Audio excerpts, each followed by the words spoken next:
Ketegangan memuncak di wilayah Karibia setelah dua jet tempur F-16 milik Venezuela terbang rendah di atas kapal perang Amerika Serikat. Menanggapi aksi yang dinilai sangat provokatif itu, Presiden Donald Trump langsung memerintahkan pengerahan 10 jet tempur siluman F-35 ke Puerto Rico. Sumber-sumber yang mengetahui pengerahan jet tempur canggih AS itu telah berbicara kepada kantor berita AFP dan Reuters, Minggu, 7 September 2025, di tengah meningkatnya ketegangan antara Washington dengan Caracas. Menurut sumber-sumber tersebut, ke-10 jet tempur F-35 akan bergabung dengan kapal-kapal perang AS yang telah dikerahkan ke Karibia Selatan, seiring langkah Trump yang meningkatkan tekanan terhadap Presiden Venezuela Nicolas Maduro, yang dituduh Amerika Serikat memimpin kartel narkoba. Masih menurut sumber-sumber tersebut, ke-10 jet tempur F-35 AS dikerahkan ke sebuah lapangan terbang di Puerto Rico, sebuah wilayah kepulauan Karibia milik AS yang berpenduduk lebih dari 3 juta jiwa. Pada hari Kamis, Pentagon mengatakan 2 pesawat militer Venezuela terbang di dekat sebuah kapal angkatan laut AS di perairan internasional, menggambarkannya sebagai langkah yang sangat provokatif. Seorang pejabat AS, yang berbicara dengan syarat anonim, mengatakan 2 F-16 Venezuela terbang di atas USS Jason Dunham pada hari Kamis. USS Dunham adalah salah satu dari setidaknya 7 kapal perang AS yang dikerahkan ke Karibia, membawa lebih dari 4.500 pelaut dan marinir. Marinir AS dan pelaut dari unit ekspedisi marinir ke-22 juga telah melakukan pelatihan amfibi dan operasi penerbangan di Puerto Rico Selatan.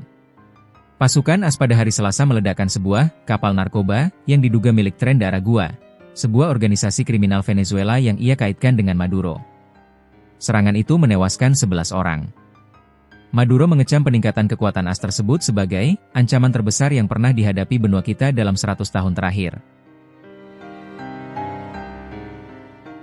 Menyatakan negaranya siap untuk perjuangan bersenjata dalam mempertahankan wilayah nasional, Maduro telah memobilisasi militer Venezuela, yang berjumlah sekitar 340.000 orang, dan pasukan cadangan, yang dia klaim melebihi 8 juta. Jika Venezuela diserang, negara ini akan segera memasuki periode perjuangan bersenjata, kata Maduro kepada para koresponden asing. Serangan mematikan AS pada hari Selasa terhadap apa yang disebut Washington sebagai kapal pembawa narkoba, merupakan eskalasi besar, serta penggunaan militer AS yang tidak biasa untuk apa yang secara historis merupakan masalah penegakan hukum. Venezuela sangat buruk, baik dalam hal narkoba maupun mengirimkan beberapa penjahat terburuk di dunia ke negara kami, kata Trump kepada wartawan di Oval Office, Rabu. Saat ini terdapat 8 kapal angkatan laut AS yang terlibat dalam upaya kontra narkotika di Amerika Latin, 3 kapal serbu amfibi, 2 kapal perusak, 1 kapal penjelajah, dan 1 kapal tempur pesisir di Karibia, serta 1 kapal perusak di Pasifik Timur, kata seorang pejabat pertahanan AS pekan ini tanpa menyebut nama. Departemen Pertahanan AS, yang diubah namanya oleh Trump menjadi Departemen Perang, mengatakan bahwa 2 pesawat rezim Maduro terbang di dekat sebuah kapal AS pada hari Kamis. Langkah yang sangat provokatif ini dirancang untuk mengganggu operasi kontra narkotika teror kami, katanya di X.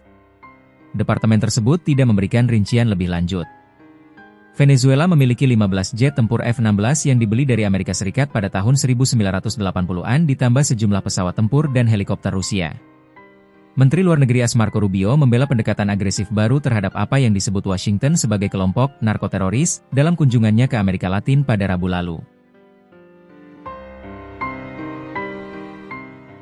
Yang akan menghentikan mereka adalah ketika Anda meledakkan mereka, ketika Anda menyingkirkan mereka, kata Rubio di Meksiko.